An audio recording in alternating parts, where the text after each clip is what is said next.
الحمد لله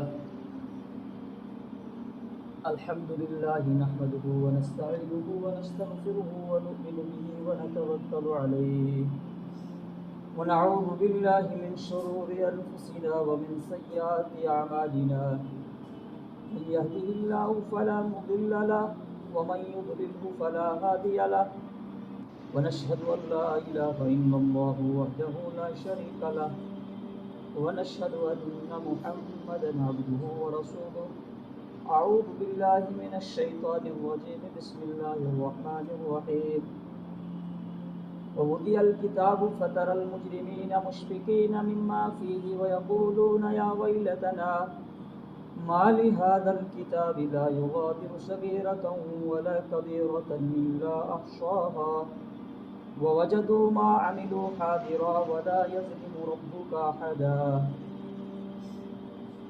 قال رسول الله صلى الله عليه وسلم إياكم والظن فإن الظن أكذب الحديث سبحانك لا علم لنا إلا ما علمتنا إنك أنت العليم الحكيم رب اشرح لي صدري ويسر لي أمري واحلل عقدة من لساني يفقهوا قولي اللهم صل على محمد وعلى آل محمد كما صليت على إبراهيم وعلى آل إبراهيم إنك حميد مجيد اللهم بارك على محمد وعلى آل محمد كما باركت على إبراهيم وعلى آل إبراهيم إنك حميد مجيد. محترم بزرگ اور دوستو، اللہ خالق کائنات کا لاکھ لاکھ شکر اور کرم اور احسان ہوا کہ جس ذات اقدس وحدہ لا شریک نے ہمیں اپنے اس نورانی گھر میں آنے کی توفیق نصیب فرمائی. اللہ تبارک و تعالی ہر ایمان والے کو یہ موقع نصیب فرمائے اور ہر ایمان والا اللہ کے اس نورانی گھر میں آنے والا بن جائے.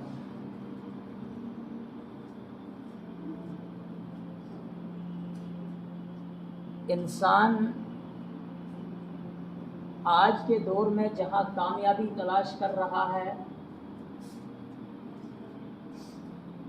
وہاں کامیابی نہیں ہے. بظاہر تو وہ مال کے اعتبار سے اگر زندگی میں مال زیادہ ہو، جائیداد زیادہ ہو، تو اس کو وہ کامیابی تصور کرتا ہے کہ زندگی کامیاب ہو گئی. لیکن جناب محمد الرسول اللہ صلی اللہ علیہ وسلم نے فرمایا کہ سب سے بہترین زندگی وہ زندگی ہے جس زندگی نے اللہ اور اللہ کے رسول کو پہچان لیا. مال نہ ہو کوئی بات نہیں، جائیداد زیادہ نہ ہو کوئی بات نہیں ہے، لیکن دین کا ہونا زندگی میں ضروری ہے تو کامیابی کی وہی شرط ہے پہلی. ہاں، یہ تو جناب رسول اکرم صلی اللہ علیہ وسلم نے 1400 سال پہلے مکہ والوں کو کہا تھا. وَيَقُولُونَ مَتَى هَذَا الْوَعْدُ إِن كُنتُمْ صَادِقِينَ، کہ لوگوں کہہ دو کہ اللہ کے علاوہ کوئی معبود نہیں ہے اور اللہ کا وعدہ سچا ہے تو تم کامیاب ہو جاؤ گے.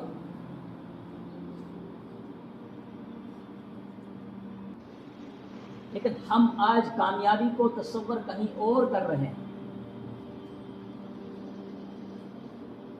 ہم نے دنیا کے سارے نظام جتنا بھی ہے اکثر طبقہ اس چیز کے پیچھے لگ گیا ہے کہ دنیا ہاتھ کیسے لگ جائے.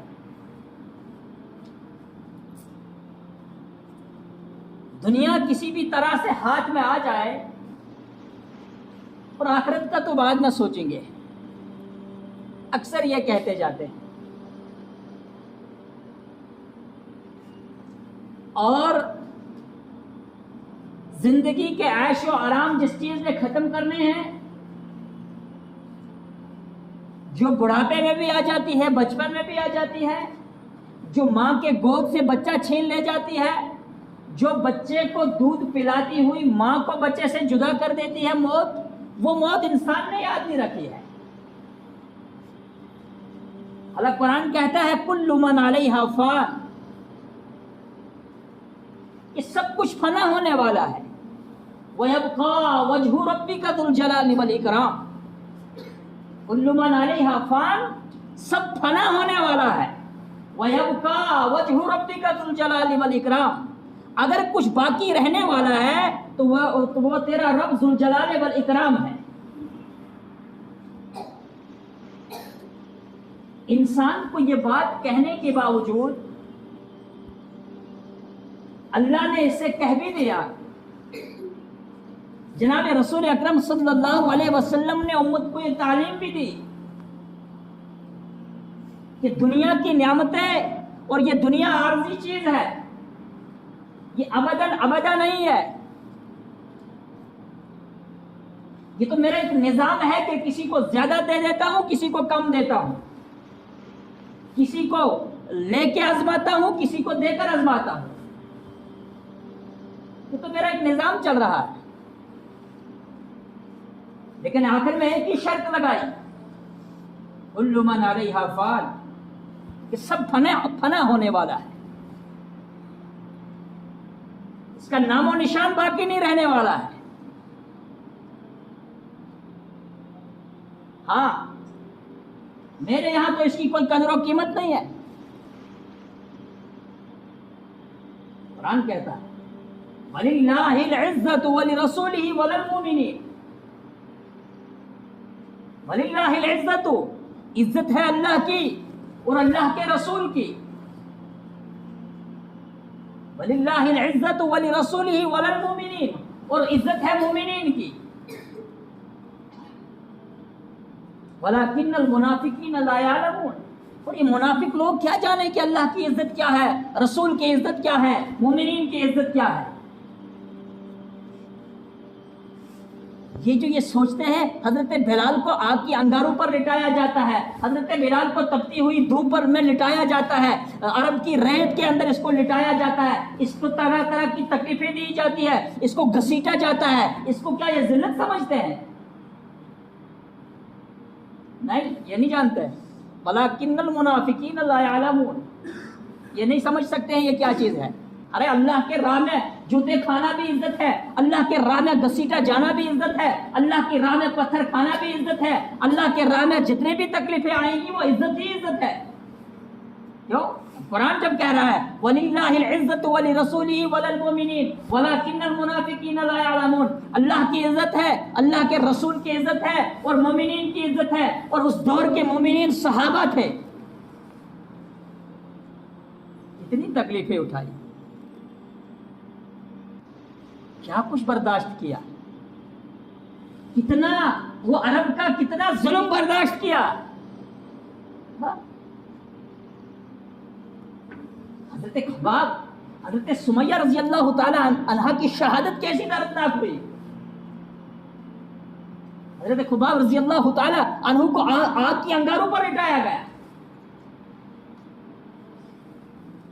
ہاں، آگ کی انگاروں پر لٹایا جائے، اس کا امتحان لیا گیا. امتحان لیا گیا کہ ایمان کیسا ہے. آج ہمارا ایمان ہے، ایک وہ ایمان تھا. ان کا ایمان یہ تھا کہ اللہ کے علاوہ کوئی، اللہ کے حکم کے علاوہ پتہ بھی نہیں حرکت کر سکتا اپنی مرضی سے. وہ نماز پڑھتے تھے، ان کا یقین اور تعلق اللہ سے جڑ گیا تھا.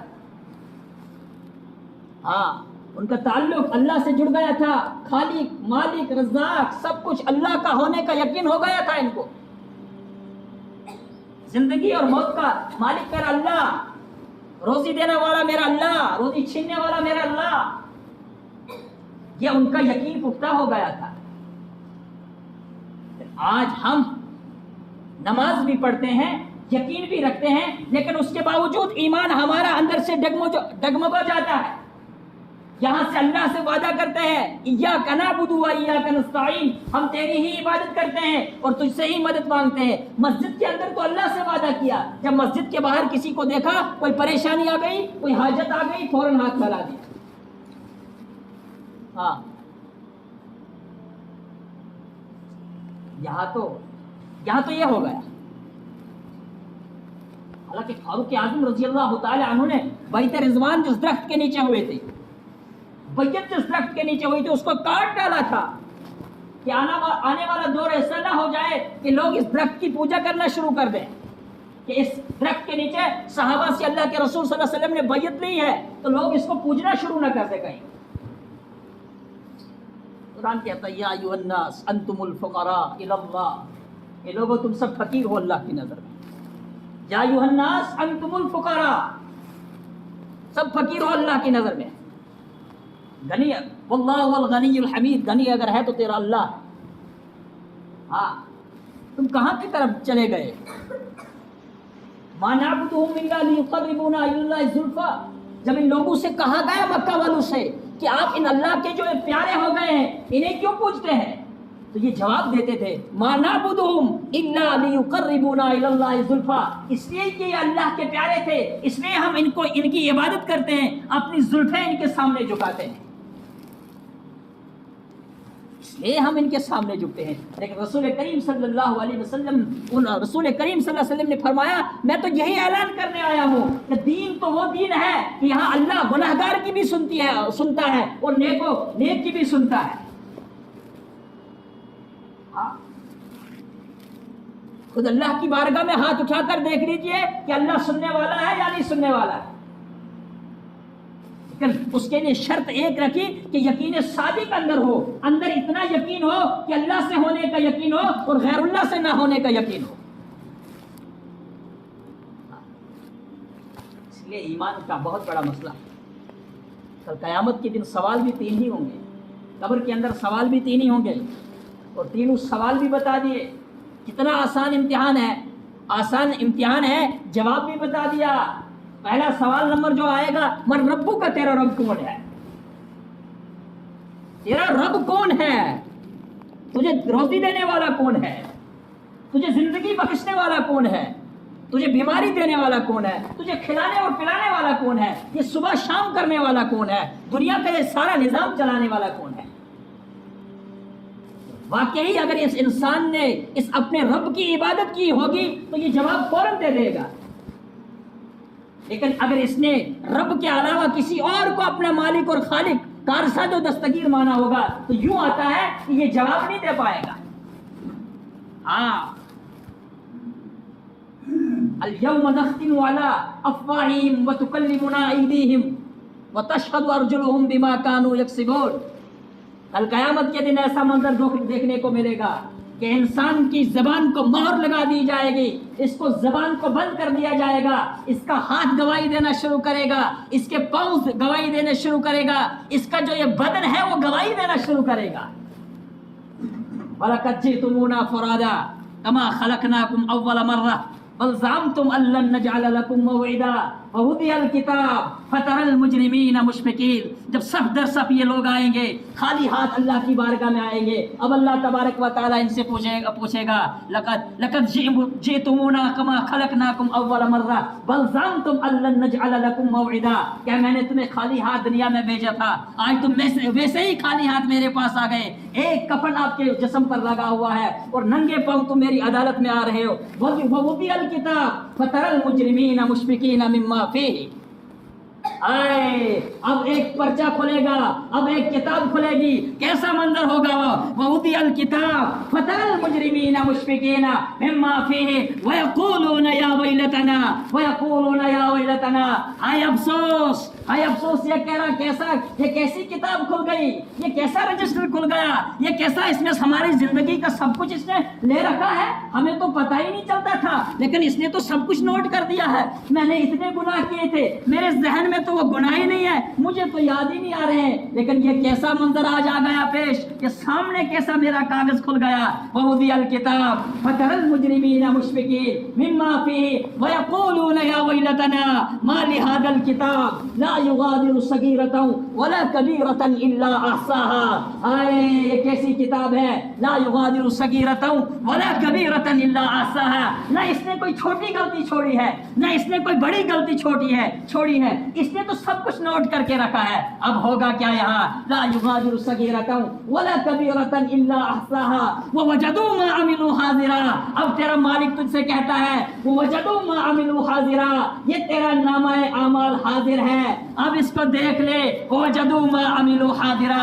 اب اللہ اس بندے سے کہتا ہے یہ تیرے کارنامے آج حاضر ہیں، لیکن اس کے بعد بھی اللہ اس سے کیا کہتا ہے، وَوَجَدُوا مَا عَمِلُوا حَاضِرًا وَلَا يَظْلِمُ رَبُّكَ أَحَدًا، لیکن آج تیرا رب کسی سے ظلم نہیں کرے گا۔ اے لا يغادر صغيرة ولا كبيرة إلا أحصاها، یہ کیسا منظر آ گیا، یہ کیسا ہمارا اخبار نکل گیا، یہ کیسا رجسٹر کھل گیا کہ اس نے نہ کوئی چھوٹی غلطی چھوڑی ہے نہ بڑی غلطی چھوڑی ہے۔ اب اللہ تبارک و تعالیٰ کہتا ہے وَوَجَدُوا مَا عَمِلُوا حَاضِرًا، آج تو تیرے نامہ اعمال، آج تو تیرے سارے کارنامے حاضر ہو گئے ہیں، لیکن پھر بھی تیرا خالق تجھے کیا کہتا ہے، وَلَا يَظْلِمُ رَبُّكَ أَحَدًا، تیرا رب آج کسی سے ظلم نہیں کرے گا، تیرا مالک آج کسی سے ظلم نہیں کرے گا۔ کیا مطلب، ظلم نہیں ہوگا۔ اللہ تبارک و تعالیٰ انسانوں سے کہتا ہے کل محشر کے میدان میں کہے گا وَلَا يَظْلِمُ رَبُّكَ أَحَدًا، تیرا رب آج، تیرا مالک آج کسی سے ظلم نہیں کرے گا۔ مطلب ظلم نہیں کرے گا، جو تو نے بویا ہوگا وہ تو کاٹے گا، جو تو نے کیا ہوگا اس کا حساب و کتاب تجھے ملے گا۔ ہاں، ایک ذرے کے برابر تیری نیکی کو کم نہیں کیا جائے گا، ایک ذرے کے برابر تیرے گناہ کو بڑھایا نہیں جائے گا۔ کیسا منظر ہوگا، ہائے ہائے ہائے، اللہ تبارک و تعالیٰ کیسا منظر ہوگا۔ رحم فرمائے اللہ تبارک و تعالیٰ، ہمیں اس وقت عرش کا سایہ نصیب فرمائے۔ کتنا سناٹا ہوگا، لمن الملک اليوم، لوگوں کس کی بادشاہت ہے؟ اللہ تبارک و تعالیٰ اپنے عرش سے کہے گا لمن الملک اليوم، لوگوں آج کس کی بادشاہت ہے؟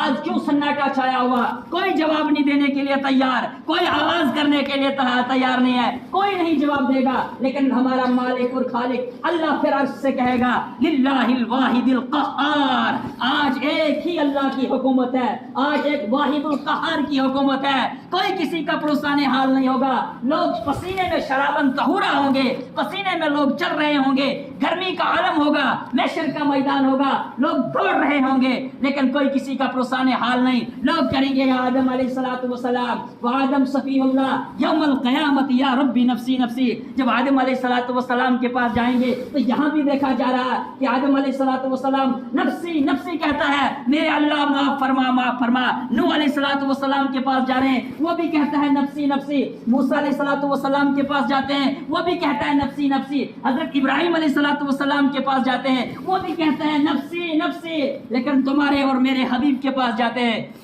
وَيَقُولُ رَسُولُنَا وَنَبِيُّنَا مُحَمَّدٌ رَسُولُ اللَّهِ صلی اللہ علیہ وسلم یا رب امتی امتی امتی۔ آئے کیسا میرا اور تمہارا نبی ملا تھا ہمیں، ہاں؟ جب دنیا سے جانے کا وقت آیا تو امتی امتی امتی، اے اللہ میرے جانے کے بعد میری امت کا کیا بنے گا؟ اور وہاں محشر کا میدان ہے، کوئی کسی کا پرسان حال نہیں ہے، تمام انبیاء علیہ السلام پریشان ہیں، سب کہہ رہے ہیں نفسی نفسی، لیکن میرا اور تمہارا نبی وہاں بھی کہہ رہا ہے یا رب امتی امتی امتی۔ امت کا کیا حال ہے؟ اللہ رحم فرمائے۔